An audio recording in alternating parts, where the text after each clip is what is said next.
Supposons que j'ai construit une liste de cette façon-là. 1, 2, 3. Donc il s'agit d'une liste de chaînes de caractères. Je vais l'appeler strings.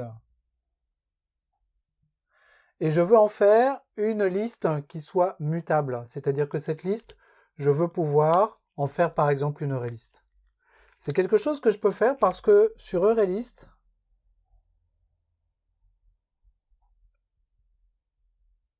j'ai un constructeur qui prend une autre liste en paramètres.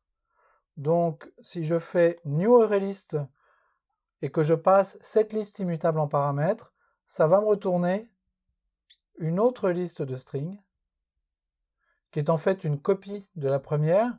Je peux l'appeler strings copy. Et cette copie, dans la mesure où c'est une EureList, ça devient une liste mutable. Je vais pouvoir ajouter, retirer des éléments, éventuellement remplacer les éléments de cette liste. Évidemment, comme c'est une copie de la liste, je ne vais pas toucher à la liste originelle.